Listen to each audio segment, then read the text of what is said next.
Okay. Good evening, everyone. Thank you so much for coming. For those of you who don't know me, my name is Sarah Lang, and I work at the Brattleboro Development Credit Corporation, which is the regional development corporation for the Windham region. I'm joined tonight by Kayla and Kate, who are our presenters in session one for this multifamily homebuyer course. I'm really excited to be putting this on. BDCC is co-hosting this with Windham Windsor Housing Trust. And this idea really spawned out of some work that my program has been doing with the town of Rockingham and the Incremental Development Alliance. I would consider everyone here a small scale developer if you are interested in owning a multifamily home. So if that's a term that you are hearing for the first time, don't worry. You'll probably hear it throughout some of these sessions. And I'll definitely put some links in the chat to some of that work that the Incremental Development Alliance has been doing around the country. So without further ado, I'm gonna mute myself and let Kayla and Kate take it away. And hopefully we'll see you all for session 2, 3, and 4. And if not, they'll be recorded, so you can always watch them at a later date. All right, take it away. All right. Hi, everyone. I'm going to start sharing my screen. Our slides are not too formal, but something to just keep us kind of on track here. Can everybody see that? All right.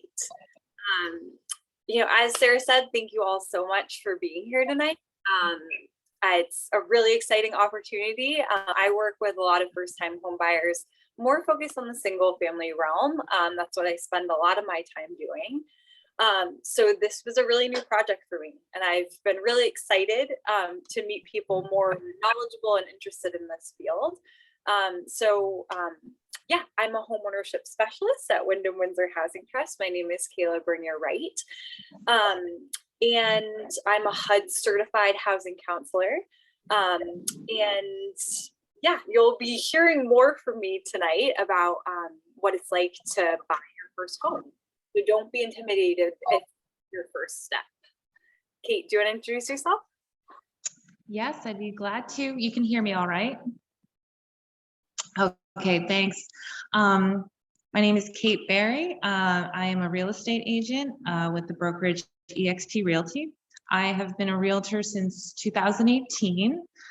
Started out, well, I'll tell my story in a little bit, but I currently manage a team. So I'm a team leader. I have 6 agents underneath me. You know, I didn't start out that way. I started out, you know, working by myself.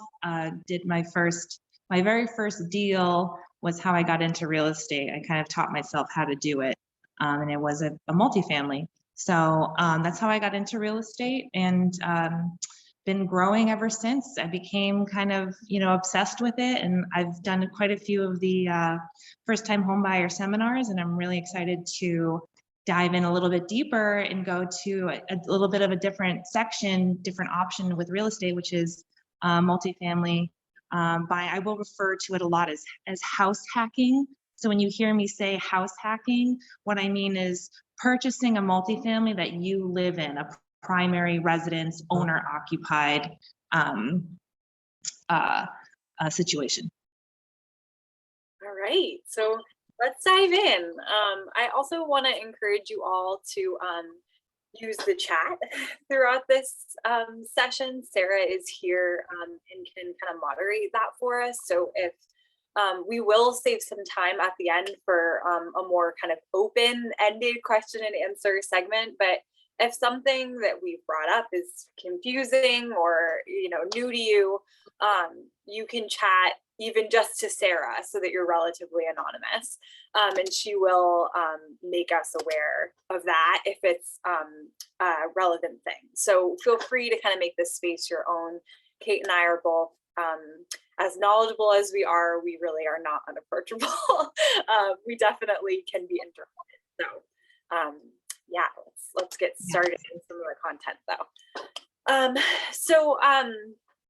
I wanted to really quickly just talk about what the process of buying a house looks like, because we did, when we were planning this webinar series, we did think about the first time buyer, someone who's never owned any sort of home at all, someone who's just been a renter, or just been living with family, whatever your situation is. So I did want to include this slide that I present on in my 8-hour home buyers education course, so that we are using some of the same language. So I'm not going to spend a lot of time on this. If this slide kind of goes by too quickly for you, we'll just put in a little plug for Windham Windsor Housing Trust Services and say you can go to homemattershere.org and learn a lot more, and get a lot more information on this topic.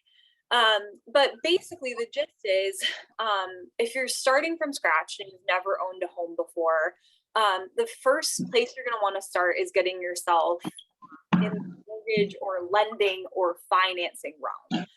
So you're going to want to get a letter of pre-qualification or pre-approval, depending on the lender, that says how much you can afford, what type of loan program you're going to be in, what the down payment required is going to be, so that you have somewhere some real information to go into the market with.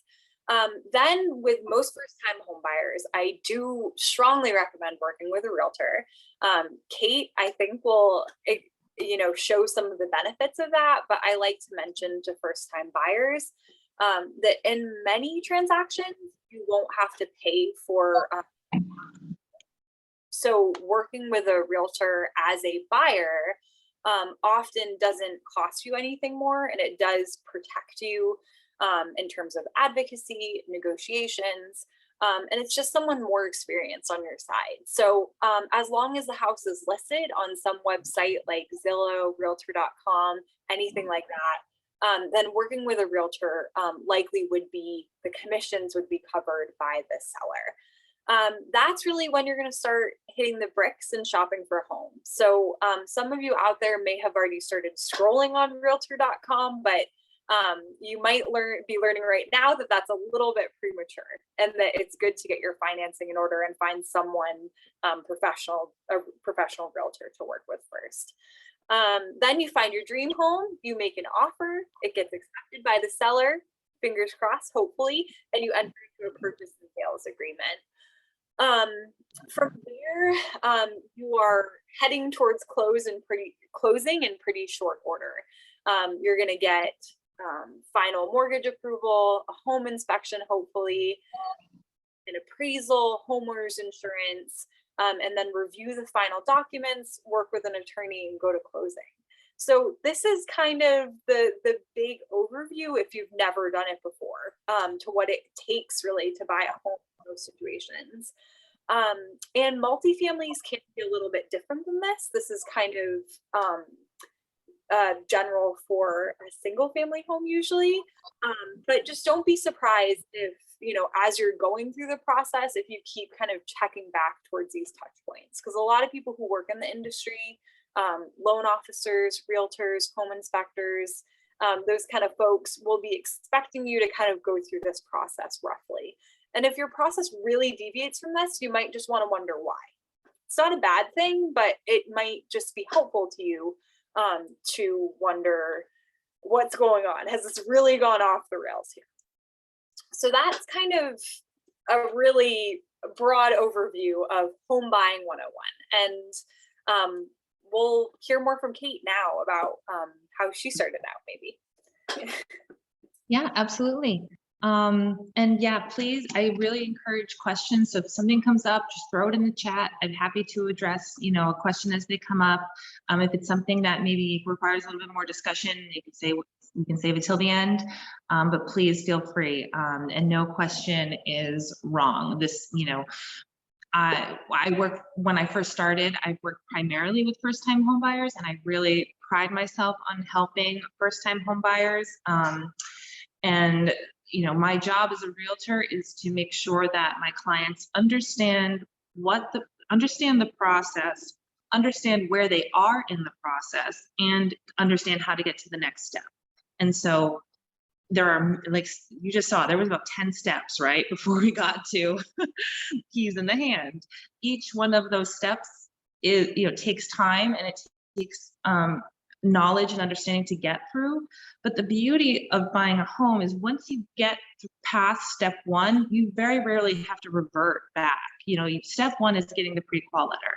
Once you have that, then you are in step two. You don't have to worry about falling back to step one. So really, with buying a house, it's not that if you can do it, it's just a matter of when sometimes. And it's just how long does it take you to get between each step? For everyone, it's different.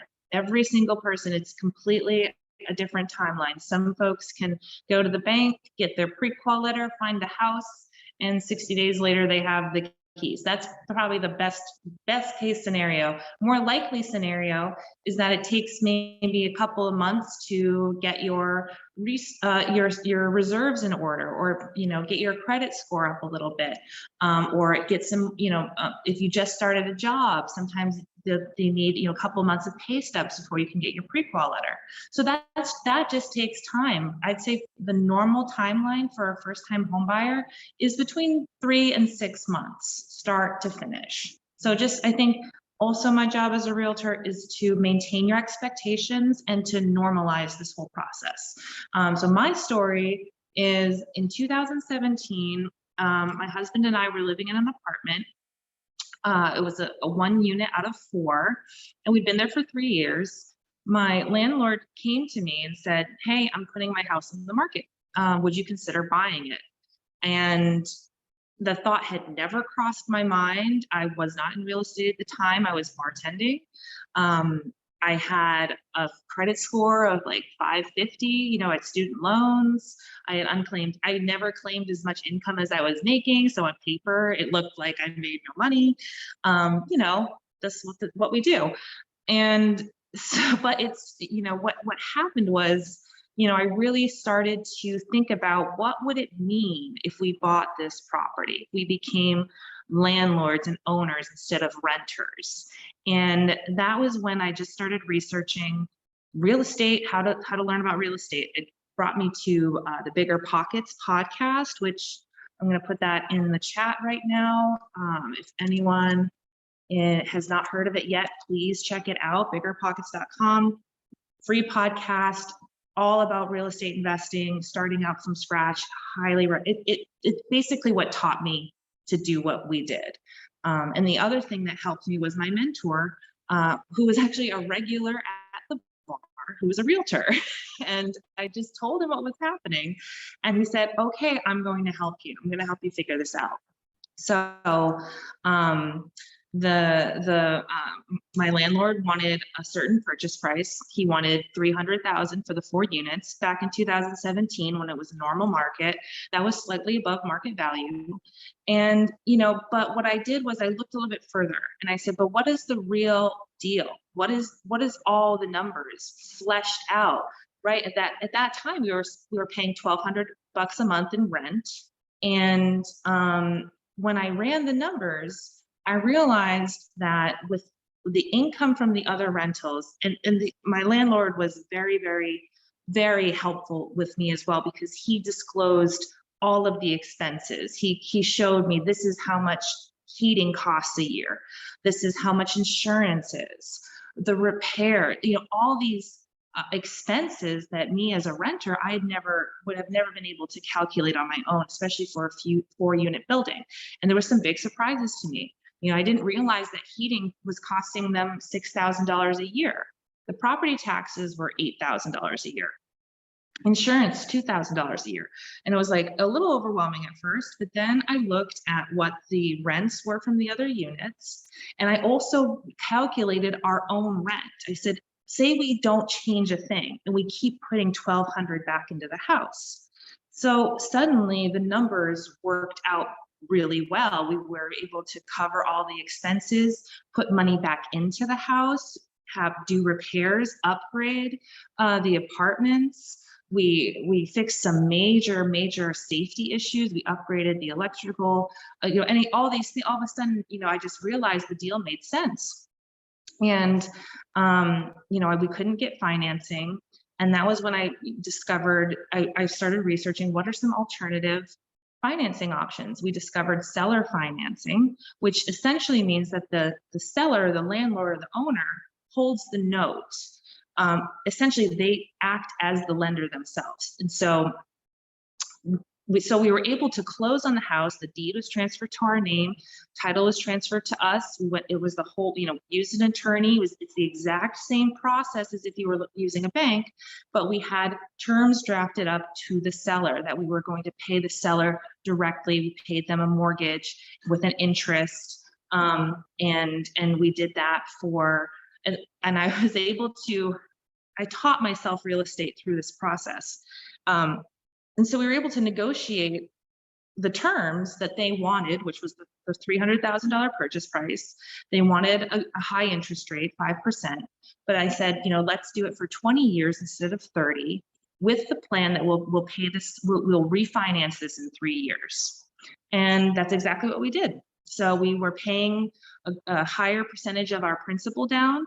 And by the time we refinanced, which was this past summer, the property appraised at $420,000, so $120,000 more than what we purchased it for.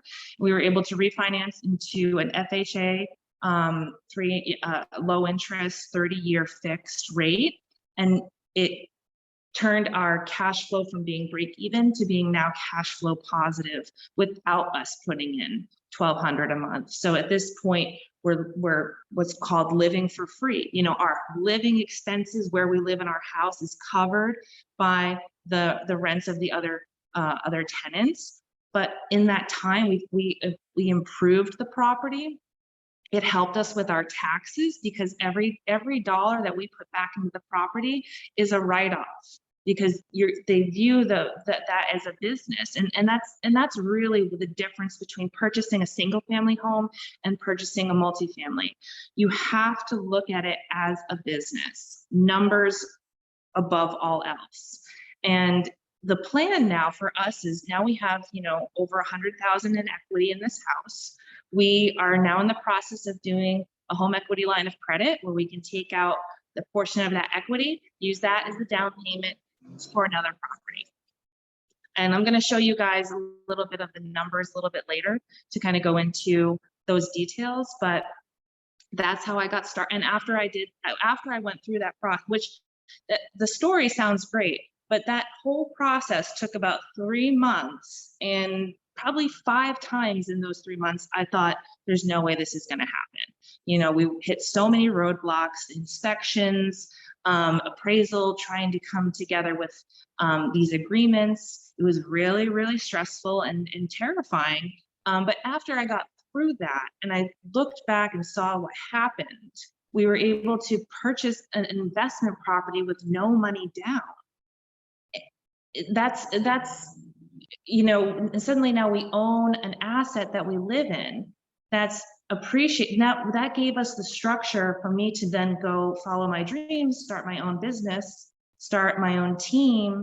And that's why I am where I am today. And that can be any one of you can do that.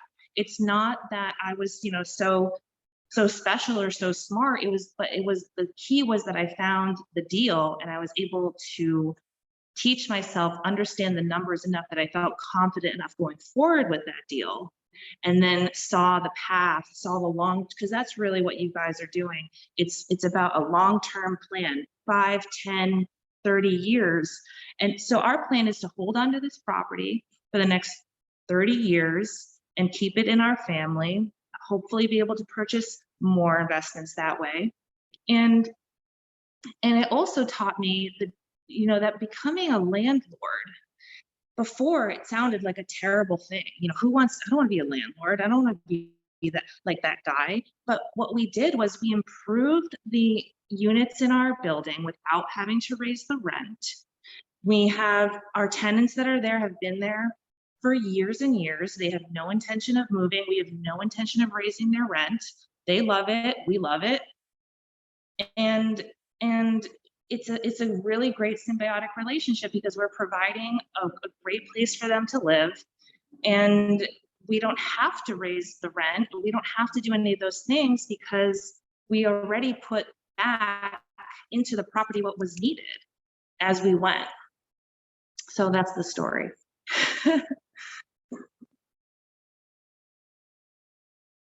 I love that story. And I definitely appreciate you being willing to share it, because I don't have that experience. I just bought a single family. So it's a different path. And I think that's important to start in this conversation with, if you have the single family home with the white picket fence and the fireplace in your mind, you might not be looking at multifamilies, but they are available in our communities, especially in a place like Rockingham. I see a lot of multifamily listings every day. So it's just something to think about. And my thought is, if you're renting anyway, instead turn that into an investment, and it can make maybe your single family dream home is, in your mind, maybe like, wow, that's maybe 5 years down the line before we can save up 20%. But by investing in a multifamily first and and just have to live in it for 2 or 3 years, now you can not only keep that asset, and it's now going to positive cash flow because now you can rent out the unit you were in and take that money and purchase the dream home, live there, and now you have 2 properties, 2 appreciating assets that you control. And then the true beauty of what happened in my story is that it gave me and my family options. And we've had those options ever since. We don't have to worry about being kicked out, someone raising our rent, problems in the property that we can't control. We have the control, we have the options, and that's what's Oops. Kate, you got muted partway through that. Oops.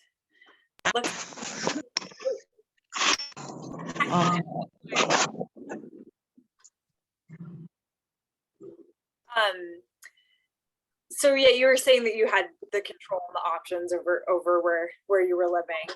Yep, that's right. That's really important, and it's why I include a little bit of a winding road graphic somewhere in my PowerPoint slides always, because the point being,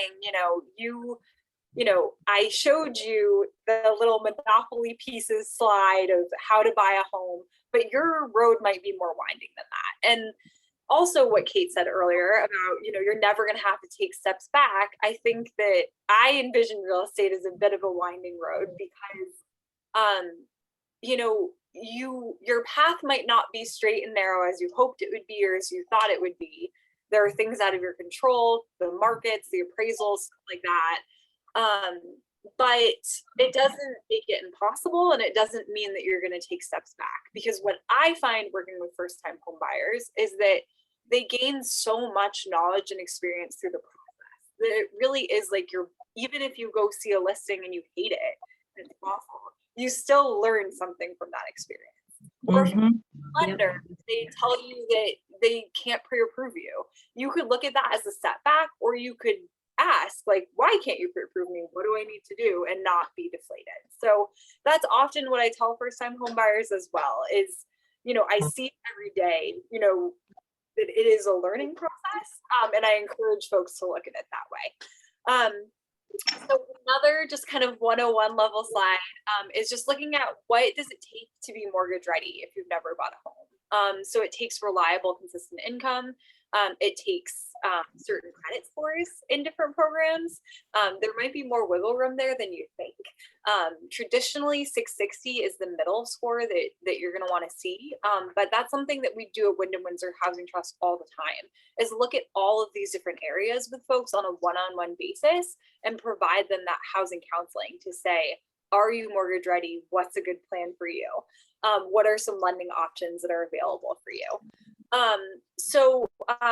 I can put our website in the chat at some point so we can follow up on that. But this is kind of the basic roadmap of what lenders are usually looking for.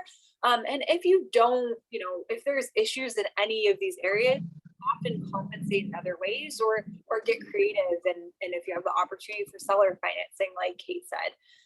But these are just the areas that you want to think about as you look at your business plan. Like, what do I have? What are the positives of my application, and what would be the negatives? So with that, there are multiple options for getting financing. A lot of people think that you need, 20% down to get that dream home, or 30% down to get into the multifamily, property. That's really not true, especially for first-time home. A lot of loan programs, even if you're not a true first-time home buyer, quote unquote, you still might be considered a first-time buyer. So for example, an FHA loan, first-time home buyer is defined as someone who hasn't owned in 3 years. So if you owned in the past, but you've been renting for the past 3 years, or just not owning, like living with someone else for the past 3 years, you get to be considered a first-time home buyer again. So there are a lot of useful tips out there for working with lenders that I advise people on a lot.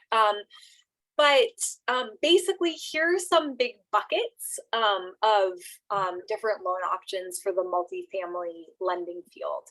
And it can mean, lower credit scores. Like if you have an FHA loan, it can mean lower down payments, as little as 3.5% down are very typical offerings for lenders in our area.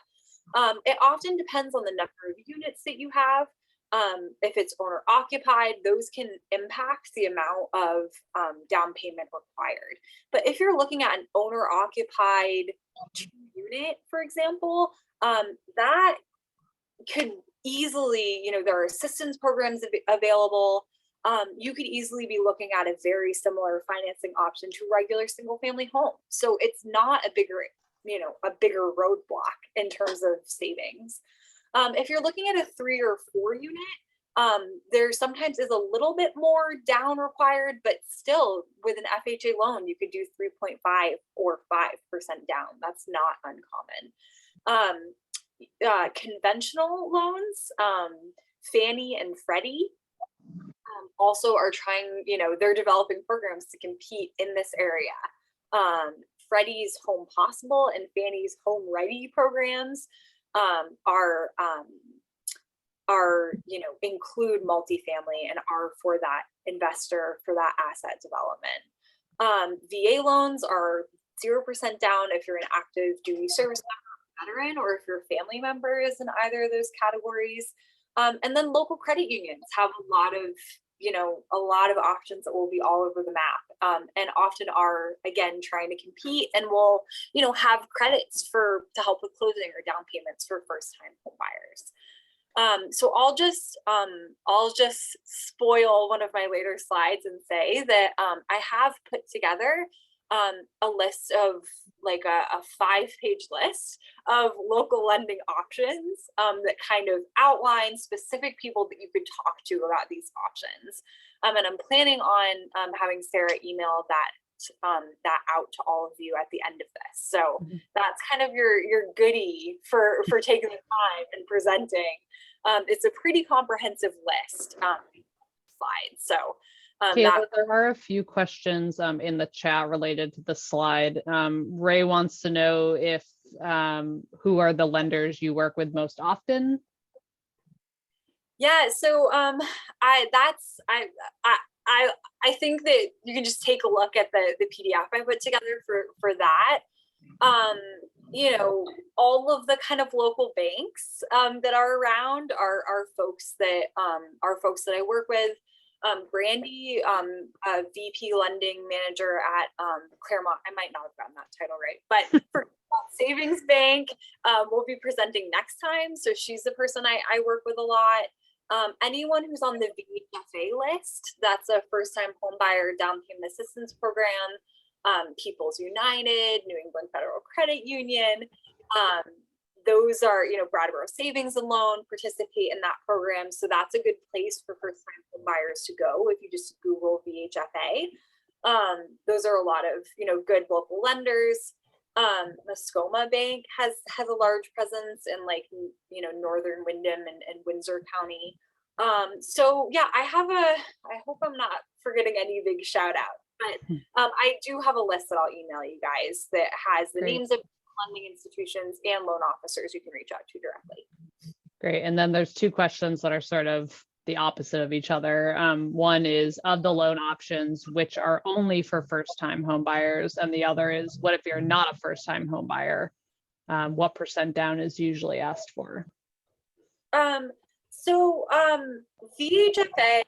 and FHA.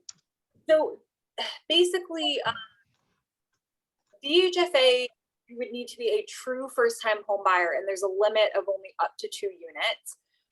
Some of the local credit unions have first-time home buyer programs, or any type of bank that offers a portfolio loan where they're going to service it in-house.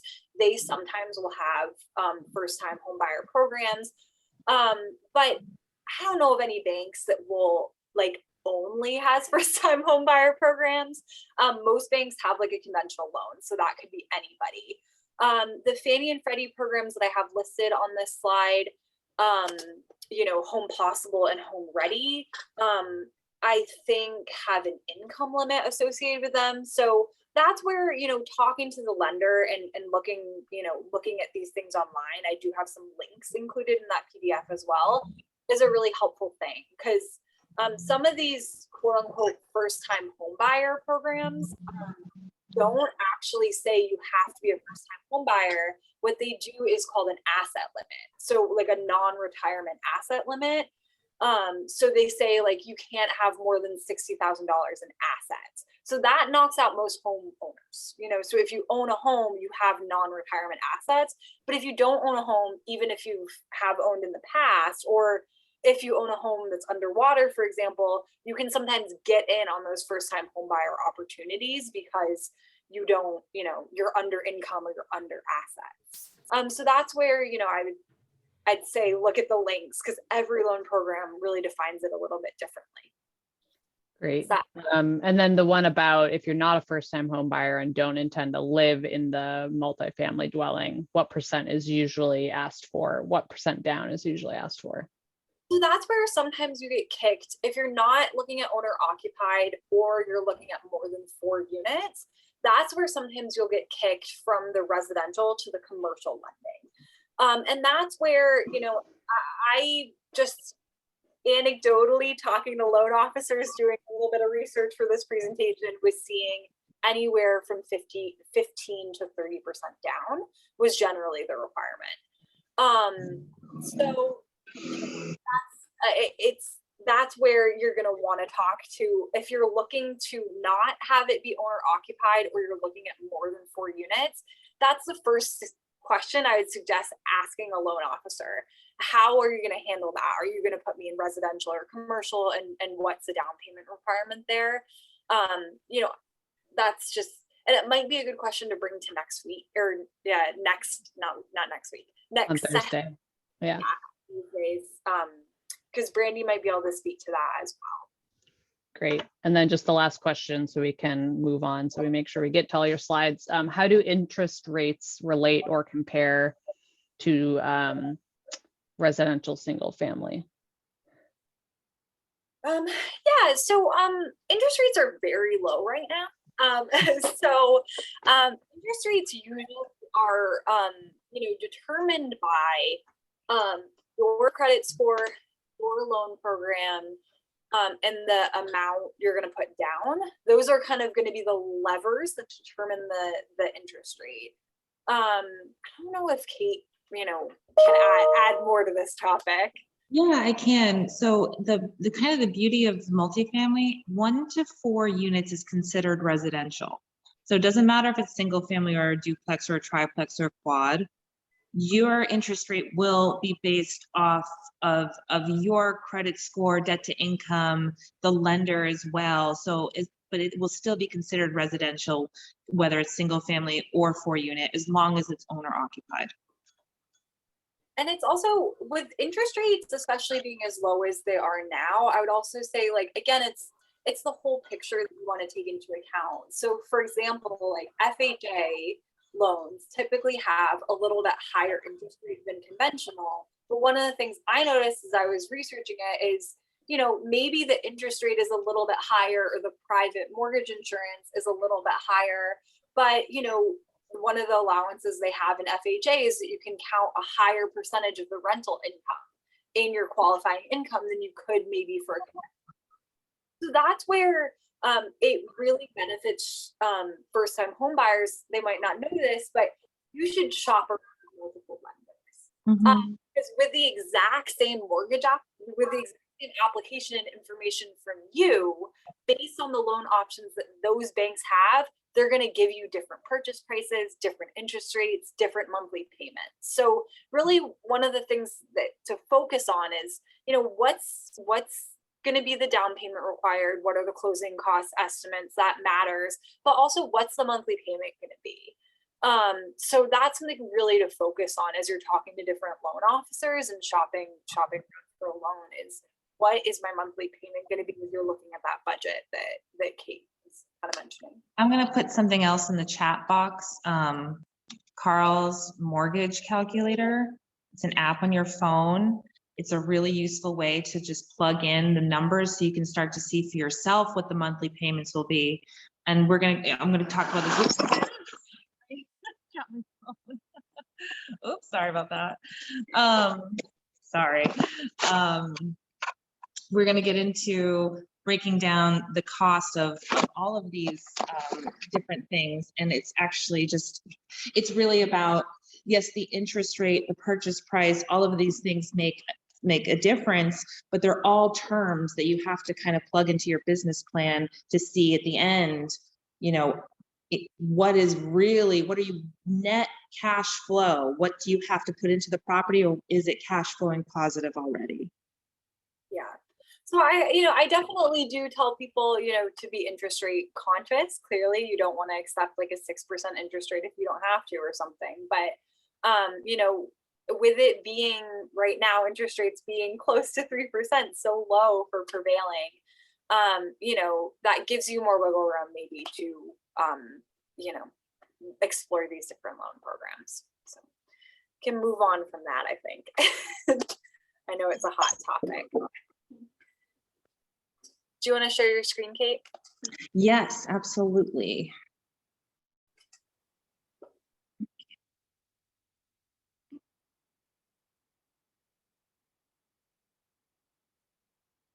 Okay. So, well, maybe kind of right before I get into this too much, I want to talk with you guys a little bit about back to the steps, right? Because before we can get to the house hacking formula and putting in the numbers, first we got step one is getting the pre-qual letter, or really truly understanding your financing. What do you have in reserves? What do you want to do as a down payment? Finding a local lender that works with you, and also someone that does owner occupied, FHA 3.5% down mortgages, because they'll know how to qualify those loans. There was a question about if you can count the rent toward your total income, and yes, you can, but each lender is going to have a little bit of a different program, so you want to make sure you know exactly what their qualifications are. So after you get the pre-qual letter, the next step is finding the property. What we call, especially in multifamily investing, we call it finding the deal, right? So if a lot of you, the first place to look is your own landlord. Many landlords, property owners, perhaps they're out of state, perhaps they own multiple families, a huge portfolio. A lot of them are considering selling right now because they are kind of maybe tired of managing the property, or, if they can get a good price for it, they'd be willing to sell. And if the price that they want works out within your calculations, you could possibly, purchase from your own landlord, which is exactly what we did. And it's just other than that, though, you can start working with a realtor. As soon as you get your pre-qual letter or have your financing ready, you definitely want to start working with a realtor, someone like me, to get you set up on the MLS. Also, they'll approach you with, when they start to get new listings within your criteria. You can look on Zillow for sale by owners. There's a lot of, and that means that they're unrepresented by a listing agent. If you are kind of right now it's very tough. Everyone knows this. It's really hard to find a property on MLS because everyone's looking to buy properties right now. And that's because, yes, inflation is going up. People are taking their money out of the stock market and they're putting it into houses. People are selling houses and kind of upgrading. So there's a lot of people in the market to buy. So if all of those kind of starts, you start striking out, you can do things like direct mail marketing. You can, you can go to the town records, start looking up who owns multifamily properties in the area, and just send people letters and say, hey, I'm a first-time homebuyer. I'm looking to house hack. I saw your property. Would you be interested in selling? I've got you can have your realtor even draft up the potential offer for you. That's just kind of, I think in this type of market as a buyer, you have to be a bit aggressive. You've got to always kind of be looking and thinking and talking to people about finding a deal. So that's my last point, is tell people what you're looking for. Tell everyone, tell your landlord, tell your family, tell your friends, say, hey, I'm in the market to own or occupy a 1 to 4 unit here in Brattleboro. Anyone open to that? You'd really be surprised by what comes back to you.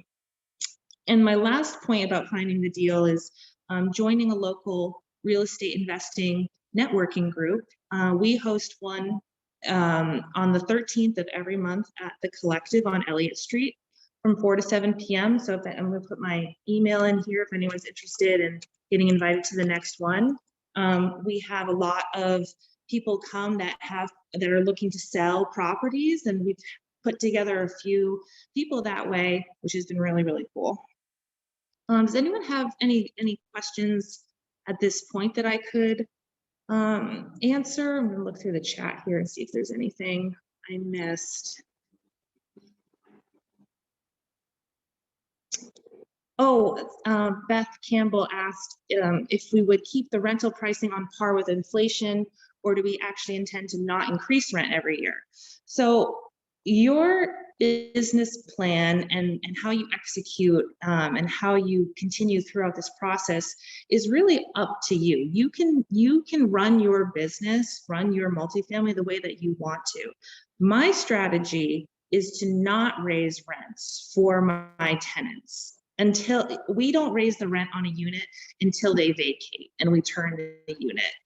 The reason that I do that is that by us providing a secure place for them, for our tenants to live, they say a great tenant is worth their weight in gold.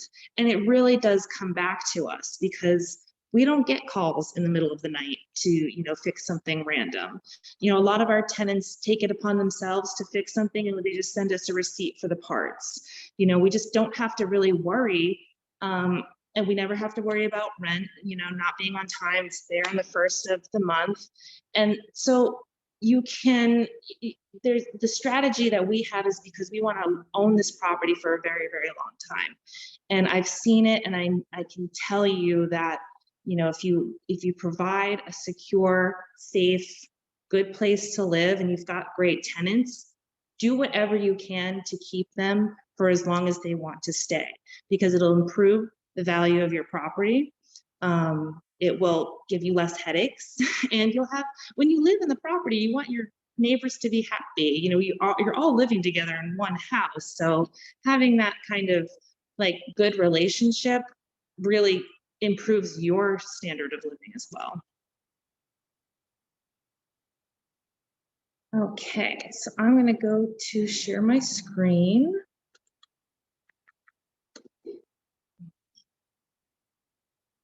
All right, so house hacking, mortgage formula.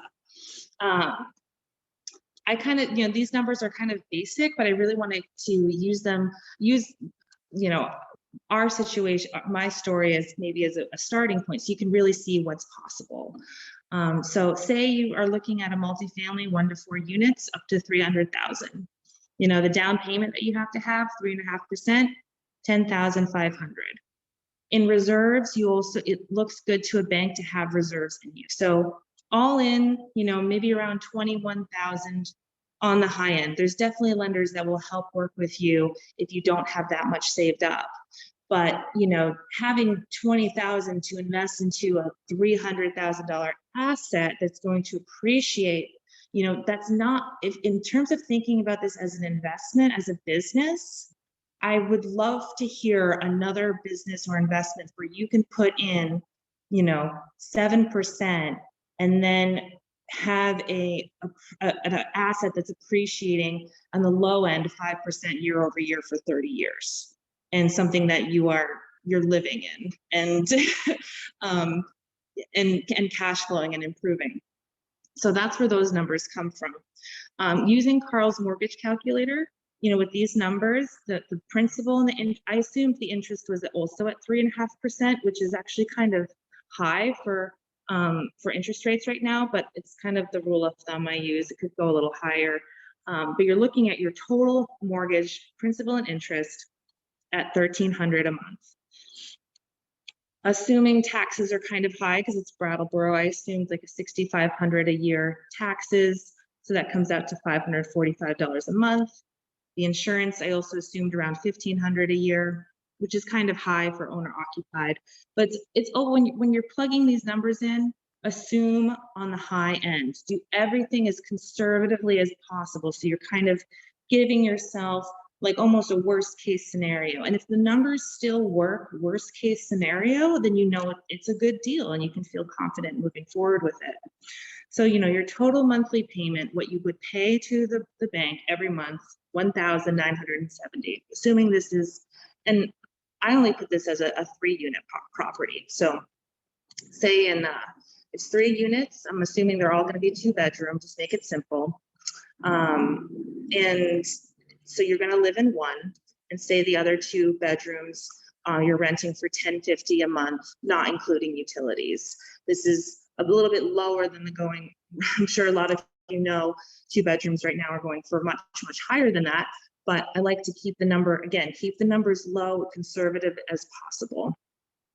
So now we're going to get to calculating our monthly expenses, because again, it's a business. It's about what income is coming in and what expenses are going out. And you have to have that balance sheet. You have to understand where you're going to be every month when these are occurring. So just as kind of an easy rule of thumb, I put repairs is $100 a month. That's pretty high. For example, last year in repairs to the house, it was less than, I think, $500 total that we spent. Putting $200 a month into your reserves, rainy day fund for when the water heater goes on New Year's Eve, or some tree falls on the house. Like you have to have reserves for these things that occur, because yes, it's really great to own a home, but it also comes with a lot of responsibilities, especially when you are owning a multifamily where tenants live. You have to take care of issues that arise immediately. So it's really important to always have that reserve, just in case something happens. Snow and lawn care, again, on the high end, $100 a month. I recommend doing this yourself. Save yourself, $1,200 a year. Anything that you can do yourself to reduce the expenses is going to help you in the long run. Sometimes that means doing a lot of improving the heating system, or making it better insulated, replacing windows. Yes, these are costs up front, but now all of a sudden your heating bills are reduced by 10% year over year, and you make back more than what you put in. And this is a long-term investment. You have to be thinking about this as a 5, 10, 15 years investment. And something to remember about real estate, it's get rich slow. It's not get rich quick. You're not going to buy a multifamily and be making enough, in positive cash flow where you can just quit your job and sit at home and collect rents. That is not the situation we're looking at. What we're looking at is, where can you find that you can either be at or much less what you're doing now? And that is investing into something that you can eventually cash out on in the future. So that's kind of where we're coming down to here. Total income from our apartments, $2,100 a month. Total expenses, that's the mortgage payment, that's the repairs, reserves, snow and lawn care, water and utility. So we're at $2,595, just under $2,500. So our net cash flow is right around $400 a month. That's what you have to put into the house for it to be break even. 400. So it's taking yourself out of a rental situation where you're paying $1,200 or $1,500 a month in rent, which goes nowhere. That goes just into someone else's bank account. Now you're putting in $400 a month, but you're paying down principal and asset that's appreciating. So you're now, just by having this situation, you're putting yourself in a financially stable position, which is this is why we're doing this. And kind of now, let's look down the road. 3 years later, what does this mean?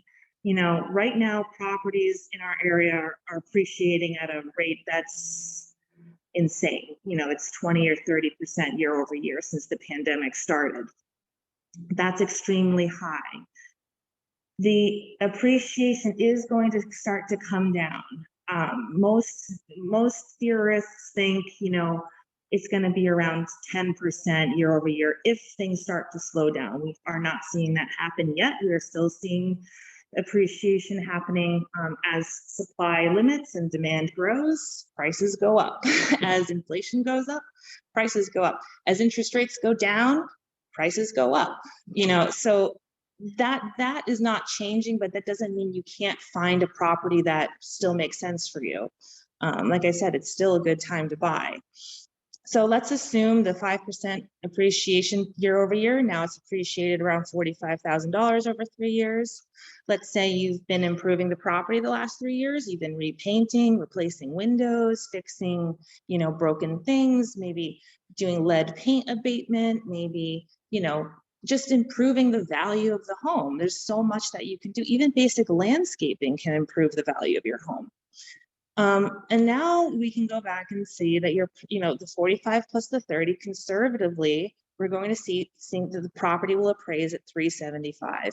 If you've increased rents in those 3 years, that will also increase the property of appraised value, because the appraiser is going to use the rent roll as a part to determine what he thinks that the value of the home is today. So, going back to my rental calculator, after 3 years of mortgage payments, the principal owed now is $272,000 after down out of 300. And now your equity right here is over 100,000. In 3 years, you have $100,000 in equity in your home. That is financial security. You haven't been, living the large life in the last 3 years, but you've been doing exactly what you've been doing, only having to put in $400 a month. Think about how that can change the dynamic and the setup of your family. Could someone then take time off? Could someone change careers? Could someone start a new business? That's exactly what we did, because now the cost for us to live was so much less. We had the opportunity to do something else. And so now you can go back to the bank and say, I'd like to do a cash out refinance or a home equity line of credit, or you don't have to do anything. You can keep doing what you're doing and keep paying down the principal and improving the equity of the home and let the appreciation of the market continue to grow. But that's what gives you the option. Now at this time, you can go to a bank and take out over $70,000 in equity 3 years later after putting in 21. That's a return that you really can't see anywhere else. And this is a very conservative report. So now you can go to your single family, you can go to your realtor and say, I'm going to do 20% down on my dream house. And not only do they continue to use the income that you have from your job, but now you have the income from your rental property that they can now qualify you up to who knows. And so now it's been 4 years later since we bought our multifamily. We still live in the same apartment. I love it because our expenses are low. My husband can be a stay-at-home dad. I can continue to grow my business. I bought another business in town. You know, I feel like now I have the possibility to reinvest in my community. And that's the life-changing thing that happened. And it really, every single one of you can do this, and it's possible. That's it for my share there. That is awesome. I feel like I almost just should not say anything else, but I have one more slide to share. If I could take back control of the screen for a moment, Kate, and then we will open up to more open-ended questions. Are people seeing my screen again? Okay. So yes, I hope that we've given you all something to think about today. We've given you more. Our big goal was to give you more homework at the end of this to look into on your own, find your path, find where you're at, and the best thing for you to do. But the last place that I did want to include in here is the piece that Kate was talking about community-minded ownership. And not being an absentee landlord, as Kate has mentioned throughout the whole presentation, is that's another benefit of buying a multifamily, is that someone from out of state who's never been to your town won't be the one scooping up these properties. It will be you, maybe even living there, seeing what's going on, seeing what's happening in the town. So I did want to put that out there and just highlight, that becoming a landlord has all of the property and maintenance responsibilities that are very obvious, but you also have some additional legal responsibilities when you make that jump from becoming a renter to becoming an owner or a landlord. So just think about these things. In all 50 states, there are certain protections, and then in Vermont, there are even more protections on top of that. So I really do recommend VT Law Help, as well as the other sessions of this webinar that are coming right up, to learn more about lending, learn more about property management, the legal side of things, and tenant relations. So hopefully we've given you more homework here. There's a lot to know about this. There's a lot to absorb. And we had, the first year of our ownership was a really steep learning curve. We had to kind of learn all this by ourselves. So utilize this program, take the tools that they have, the resources that you have, because it will help you not have to, make as many mistakes, and especially, work with a realtor that's done it, that knows it, and work with your lender. Use the people around you to help make it happen.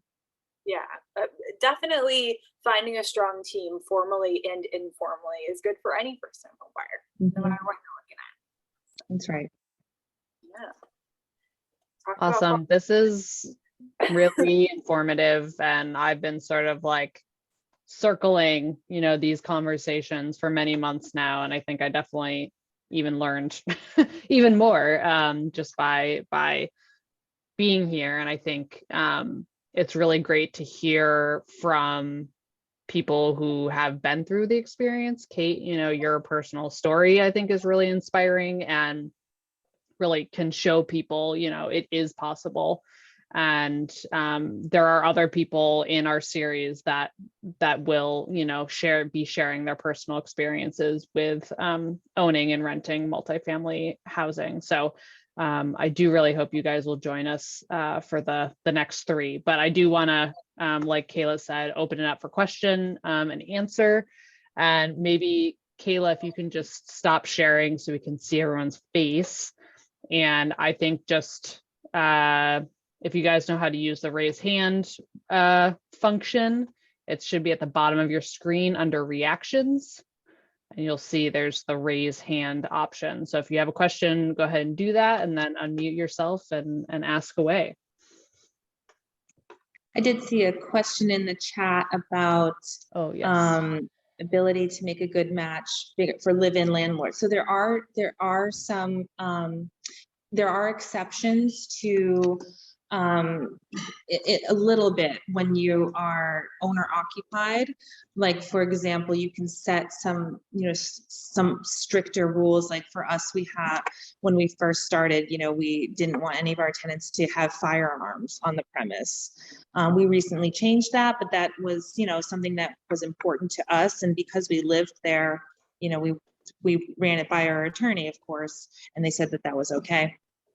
But, when you're a landlord, and you're gonna learn more about this, but fair housing laws are extremely important for you to know and understand, because as a landlord or property owner, now you have the responsibility to uphold fair housing laws.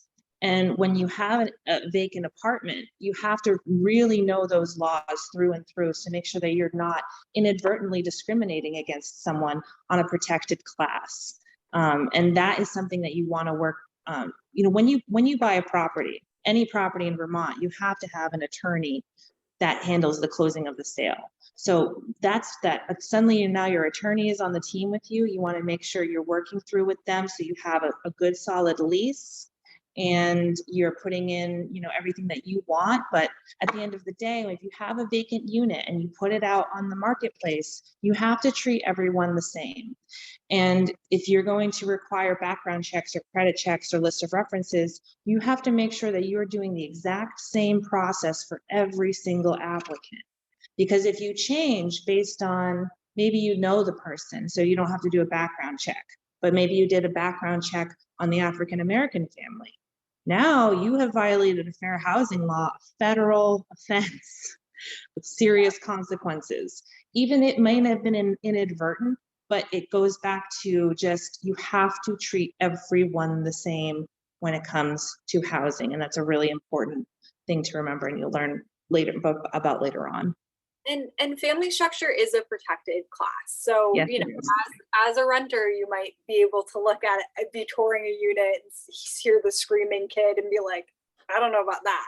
But all of a sudden, when you become a landlord, you have to think about that differently, because even if there are exceptions that you could maybe work really hard to get around, I think our message is like, why put in the time there? Like, you should want, further fair housing in your community. Yes. Yeah. And it goes back to your advertising as well. Some things you can't say, no kids allowed, or you can't say in a Catholic neighborhood, or you can't even say walkable to downtown, because that's, that can be seen as a discriminatory, that you don't want, people with disabilities to be in your unit. These little kind of things that actually have really big implications.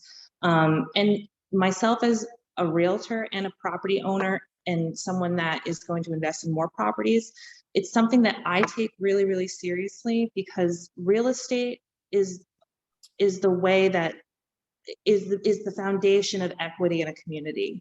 And if that equity is being kind of distributed or transacted, and it's hindering a protected class from being able to be a part of that, that's why they have the strict laws that they have.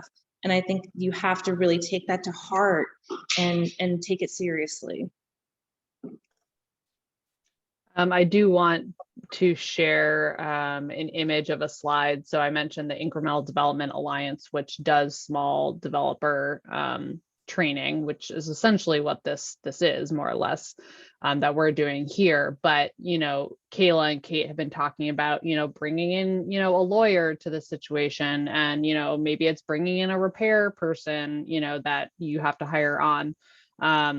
And Incremental Development Alliance talks about this flywheel concept. And I'll put an image of the slide, but it sort of it shows you, like, these are all the people that you're going to want to have relationships with as a multifamily homeowner, because you're going to be calling on them at different times, and you just want to make sure to have relationships with these types of people, so that you're not trying to build a relationship as you're also asking them to do something, if that makes sense. That's really good. But please unmute, ask questions. This is your time to pick their brains.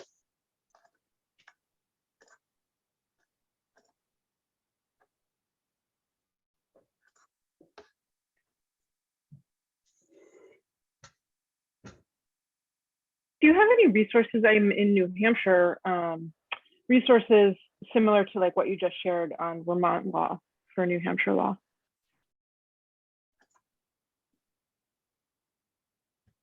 So I would have to look into it a little bit.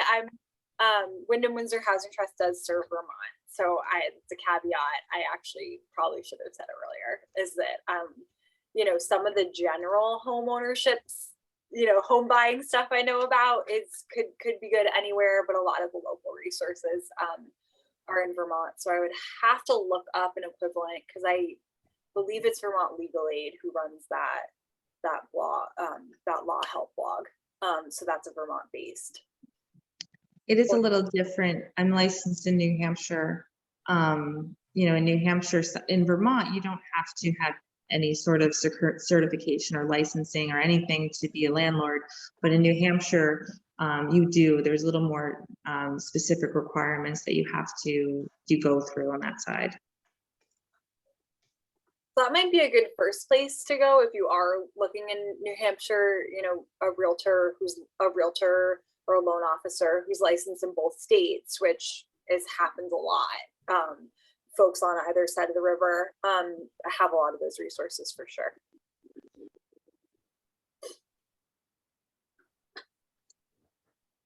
What other questions do people have? And it doesn't have to be super specific. You know, if you have a question for Kate about her experience as, you know, going through this process, please do ask.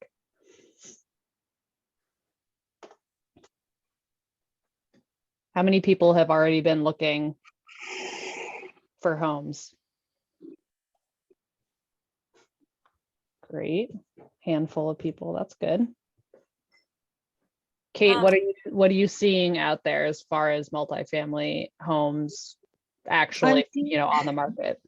Sure. I am seeing them go very quickly. Like everything, just properties are just selling quickly.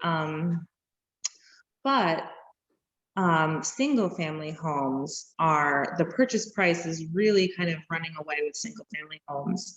And I think that, you know, versus a multifamily home, yes, the prices can be going up, but also rental rates are going up. So again, it just goes back to viewing it as a business, expenses versus income, versus if you're looking at a single family and a single family, like a 3-bedroom, 2-bath house in Brattleboro, that's 2,000 square feet, has a little nice lot and a garage, is going to sell for $300,000. And you could find a 4-unit in Brattleboro, maybe needs some work, for $300,000.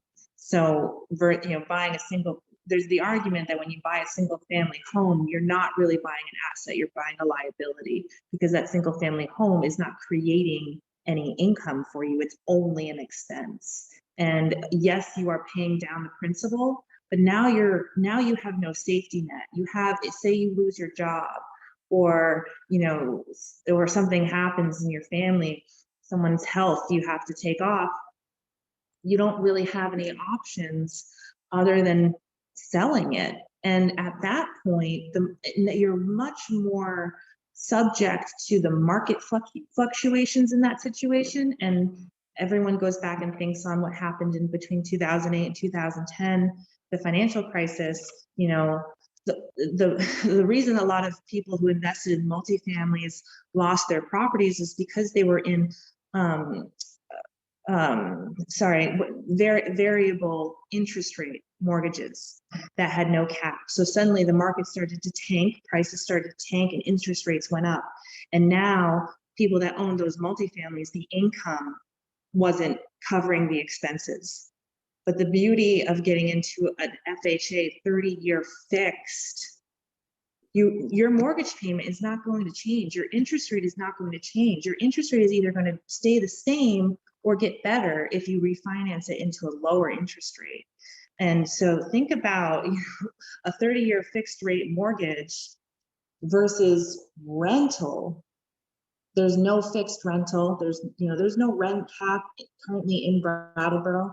Landlords can charge whatever they want to. And so your rent is not going to stay fixed for 30 years, but your mortgage is. And as long as the other units cover the basic expenses, you are not going to be subject to the fluctuations of the market. You'll be able to ride out a market swing downward because your monthly payment isn't going to change. Yeah. Lisa asked a question about the really poorly maintained housing stock. You know, I have seen that it's definitely in the multifamily, you know, housing options for sure. It's also in the single family, especially when you have a lot of out-of-state cash coming in. People will buy, you know, if you don't need a home inspection, you don't need an appraisal, you're buying in cash. They'll, you know, they're buying basically for the location. So I would say on both sides, multifamily and single family, you'll see some dumps, honestly. So, you know, I've seen a lot of those listings. And that's where, you know, you could look at like a purchase rehab opportunity, I think, which FHA, which we keep mentioning, has a pretty prominent purchase rehab program. FHA will often take borrowers with lower credit scores. That's kind of why the program was founded by the federal government, to help people who were a bit outside of traditional lending. So that's kind of what FHA is known for, is like, you know, if you're a person who has maybe lower credit scores, you can often get an FHA loan if you couldn't otherwise get a conventional loan. But FHA also will take on the risk of some of the properties sometimes. It is a tricky finding a great lender in that circumstance. So I would say, like, kind of interviewing your lender and your loan officer about like their construction loan experience, their purchase rehab experience. What are they seeing for building materials? Do they have contractors they would recommend? Like that kind of thing is really critical in purchase rehab. But there are opportunities, and again, on that list I put together for you all, there's a couple lenders that I do mention that are have more purchase rehab experience. There are lenders that I spoke with who, when I asked about that, very straightforward, just said no. Like the contractors are taking too long, you know, it's too complicated, like we got at it. Yeah, honestly, the easier step in answer to your question, Lisa, is part of the process of buying a home. Even though it's a multifamily, it's still similar to buying a single family. You're going to have an inspection contingency. You're going to have an appraisal contingency. These two contingencies are benchmarks throughout your contract. So say you go under contract for the property at $300,000. This is what happened to us. We do our inspection. Comes back, the electrical and the plumbing needs full rehabilitation, and also our deck was falling apart. What we did was we went to contractors, we got estimates. The estimates of the work came back to around $15,000. And what we did was we negotiated with the seller a concession at closing. So we kept the purchase price the same, but at closing, we were given a $15,000 credit to handle those repairs after closing. And this is where seller financing can be really, really useful if you're looking at a property that needs a lot of work, because what will happen with the FHA properties, once you have your inspection, that's fine if you negotiate repairs or concession, but an FHA appraiser is going to be looking for major deferred maintenance, meaning the big systems of the house. And that's where an experienced realtor is very, very useful. You want to look at the bones of the house, the roof, foundation, siding, electrical, plumbing, septic, HVAC, well, if necessary. Most multifamilies are on town water, town sewer, so that's very helpful. But if the roof is falling in, or if there's peeling paint on the whole side of the house, that's not going to be approved by an FHA appraiser. And you have to think about a different option. Honestly, those are the properties that I think are really great to get into, because many times the seller can't sell that property because it's of its condition. But if you're willing to take on the work and you understand the scope of the work exactly, you know what you have to put in, and you go through your inspection report. Your inspection report is like the Bible. We still use it to refer back. And what we took from that report the three things that we had to deal with immediately, which was the electric and the plumbing. And then we said, okay, and then next year we're going to deal with the porch. The year after that, we're going to deal with the lead abatement, year after that. And so we planned out those 5 years of putting money back into the property. And that's why when we did the refinance, it appraised for so much higher than we bought it because of the forced appreciation that we put into it. So if you look at multifamilies and you want them to be, absolutely beautiful turnkey, that's great, but you're going to pay a really high price for it. And you're not going to have forced appreciation. You're actually going to have depreciation. Because now 10, 15 years down the road, now you've got to replace the roof. Now you've got to, everything in a house has a timeline. Nothing lasts forever.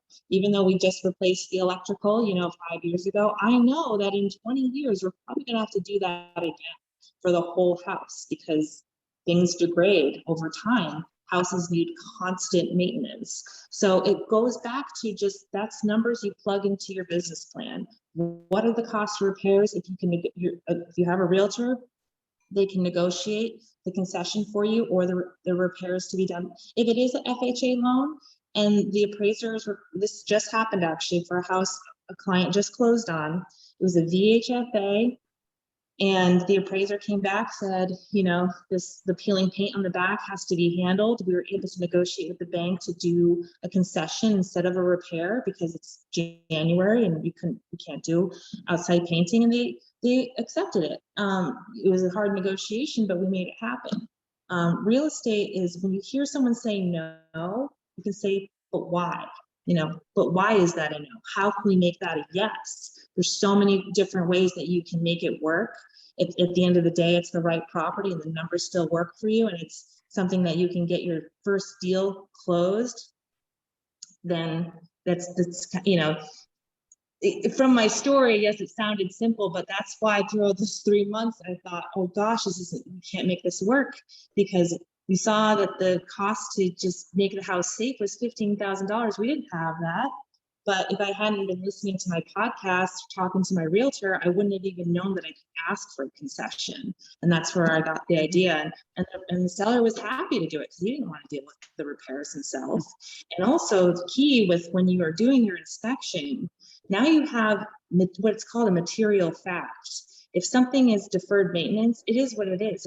If the plumbing needs to be all replaced because it's not safe, then it's the seller's responsibility to deal with that one way or another. So you've got the leverage at that point as the buyer. You don't really have the leverage in the beginning when you're competing with dozens of other buyers and there's very little properties. But if you can get under contract and start moving through these contingencies, then you move toward that day when you have the keys in your hand. Yeah.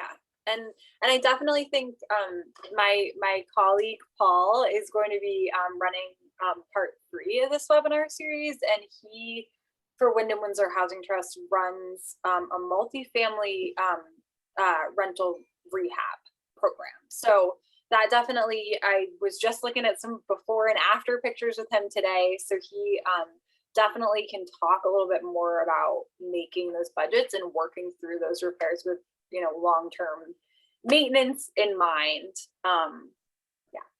And I think too, at like a 30,000 foot level, part of why we're hosting this is that being a small scale developer, being someone who owns a multifamily unit and also either lives in the unit or in the community, that is a much better situation for the community than having those landlords that live out of state or, live in a different town. I guess we're pretty regional here, but it's really, I think it keeps coming up again and again in this presentation, is community minded. And I think that, yes, it probably might be a lot to take on to sort of bring those houses up. But then once they're brought up, as long as they sort of stay with owners in the community through its lifetime, it's gonna give the community so much more by having the people who own that unit or that house, that either live there or live in the community. It's just a much better situation overall. Dan? Yes, hi. I just wanted to throw into the mix and get your thoughts on an alternative prospect, which would be purchasing land and actually building.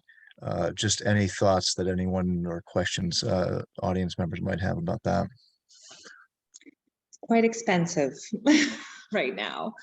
And it is also hard to get a construction loan right now because the cost of materials, contractors can give a bid now, say, make it up, say it's, $300,000 all in 3 months. Now the bid could be 500,000 or even more. So the banks, the lenders are not seeing stability in these, in what it's actually going to cost to build. So I haven't seen construction loans being approved. So we're really seeing anyone that's wanting to build on land needs the cash to buy the land and then the cash to do all of the construction. It's more than just building the property. It's, leveling, it's installing septic and well, driveway, electricity, all of that. I have a friend who's building a house right now, and the cost at the end of it is it's a 3-bedroom, 3-bed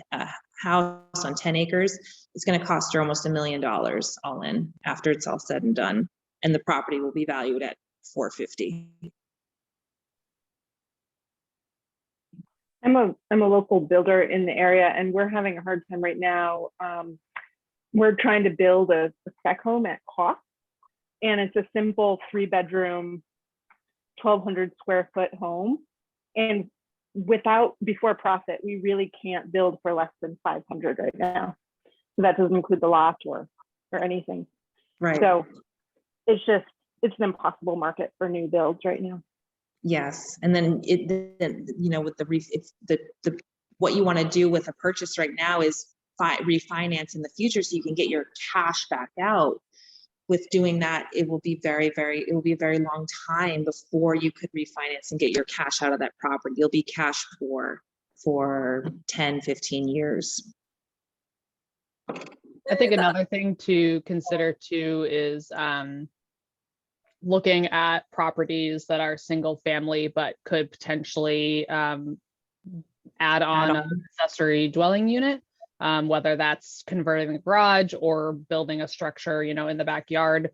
That's another way to think about multifamily. Like, it doesn't have to be sort of that typical duplex.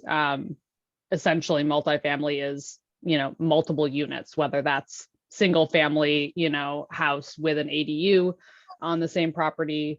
So if you are interested in, sort of building, constructing from the ground up, more or less, thinking about that kind of a middle ground as opposed to, virgin land, if you will. Yeah, right. And Dan knows this, from the planning committee. Brattleboro is all about adding ADUs. Like everyone in our area understands the housing crisis, and the people that work for the town, they want to see people improve buildings. They want to see people add more rent availability because it's such a crisis right now, and it's a crisis that needs units now. And there are actually quite a lot of property.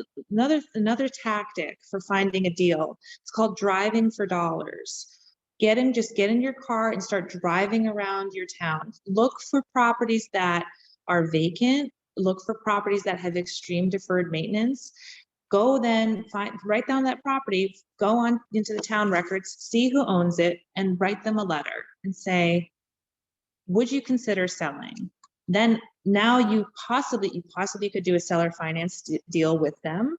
You use a realtor at that point to help you craft an offer.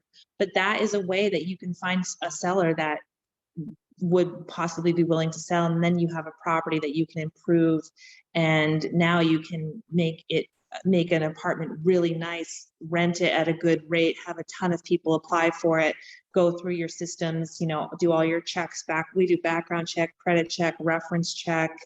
And once everyone goes through that system, and then if they're ready to move in after the preview, then you've got a tenant and then you're on your way. I just want to be mindful of our time. It is after 7. Lena, you do have your hand raised, so I'd love for you to ask your question. And then maybe Kate and Kayla, any final thoughts before we sign off? I can wait for next time. Thanks, though. No, it's fine. Please feel free. Yeah, we're So here. okay, I'm an ADU geek, and I'm just curious because I've wondered about this possibility of purchasing a property that already has multifamily, but adding another unit. Is it considered an ADU at that point? Is it just another unit? Any resources for where to learn more about what that might look like? You'd definitely want to talk with the town that you're of the property that you're looking in, and you can, because they'll be able to say what zoning wise what you could be able to do with that property. Really, it gets very specific, and working with the town directly, town planner is someone that can give you those answers pretty quickly. They'll be able to look at the lot, look at the zoning, and say, okay, you could build here. This is what you could do. Thank you. So there was a question that just put in the chat. I don't know if Kayla or Kate, you can just touch on that real quick, or you can reach out to them after and share some information.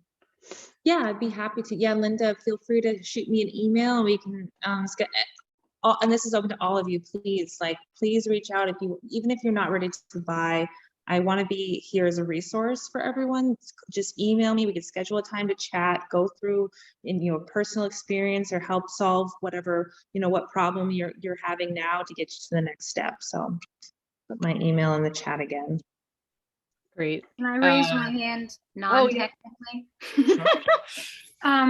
Just want to put this out there that I think developing more housing in environmentally sustainable ways is one of the most exciting and important things we could do.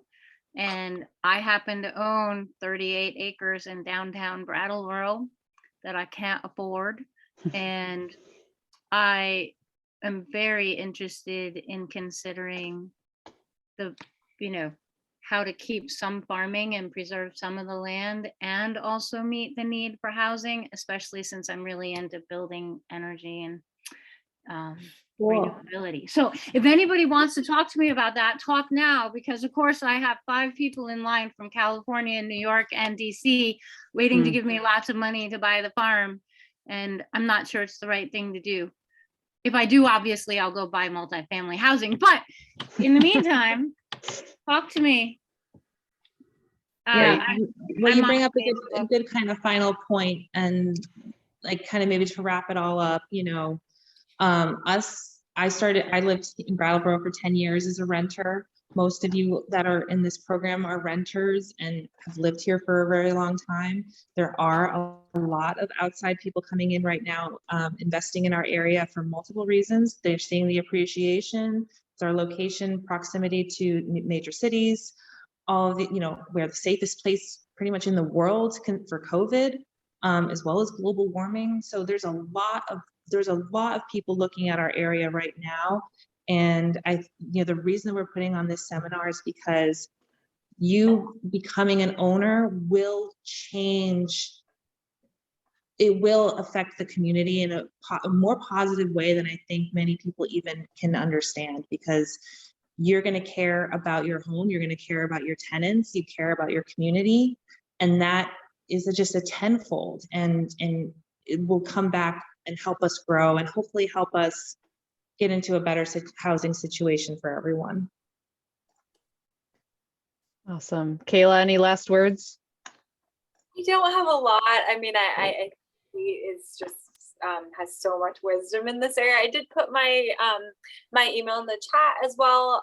I come at this really as an educator for first-time home buyers. So if any of this is over your head, any of the basic stuff, what is an appraisal, what does a home inspection look like, that's the kind of thing I chat with people about, the questions.